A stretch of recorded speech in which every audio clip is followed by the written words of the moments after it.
আমি বিক্রমপুরের মেয়ে, আর আলু পছন্দের তালিকা এক নম্বরে থাকবে না তা তো হয় না। আজকে চলো আমাদের বিক্রমপুরে কিভাবে আলুর দমের এই রেসিপিটা বানায় সেটাই তোমাদের সাথে শেয়ার করব।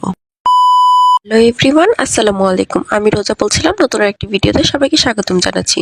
প্রথমে আমি 2 কেজি আলু নিয়েছি এবং খুব ভালো করে ধুয়ে পরিষ্কার করে কেটে নিয়েছি। একটু বড় সাইজ করে কেটেছি, আপনারা চাইলে ছোট করেও কেটে নিতে পারবেন। এবার খুব ভালো করে সেদ্ধ করে নিতে হবে। সেদ্ধ করার সময় আমি একটু লবণ দিয়ে দিয়েছিলাম, তারপর সেদ্ধ করে পানিটা ঝরিয়ে নেব। হাফ কাপ পেঁয়াজ কুচি নিয়েছি আর কয়েকটা কাঁচামরিচ নিয়েছি। এগুলো গাছের কাঁচামরিচ, আপনারা চাইলে কাঁচামরিচটা স্কিপও করতে পারবেন। একটি কড়াইতে পরিমাণ মতো তেল দিয়ে নিয়েছি, তাতে করে সবগুলো পেঁয়াজ কুচি দিয়ে নিলাম, অল্প কয়েকটা কাঁচামরিচও দিয়ে নিয়েছি। আমি এখানে অল্প ব্যবহার করেছি, আপনারা ঝাল বেশি পছন্দ করলে আরো কয়েকটা দিয়ে নিতে পারবেন। এ পর্যায়ে পেঁয়াজটা বেশি ভাজার দরকার নেই, হালকা ভাজা হয়ে এলে আমি একটু লবণ দিয়ে নিচ্ছি প্রথমে, তারপরে দিয়ে দিলাম 1 চা চামচ আদা রসুন বাটা, 1 চা চামচ হলুদ মরিচের গুঁড়া।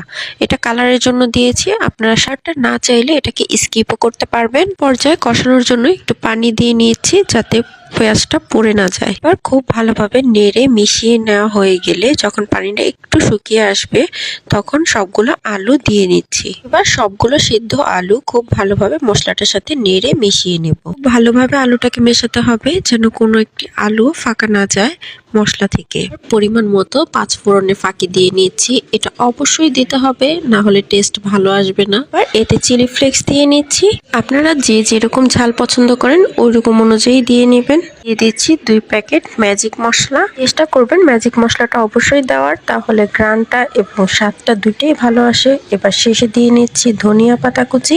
ধনিয়া পাতা দেওয়া হয়ে গেলে সবকিছু একসাথে মিশিয়ে খুব ভালোভাবে নেড়ে মেশাতে হবে। এবার চুলা থেকে নামিয়ে গরম গরম পরিবেশন করুন আলুর দমের এই রেসিপিটা। এর ভিডিওটা ভালো লাগলে অবশ্যই লাইক, ফলো এবং শেয়ার করে দিবেন। আজকের ভিডিওটা এ পর্যন্তই। সবাই ভালো থাকবেন, সুস্থ থাকবেন। আল্লাহ হাফিজ।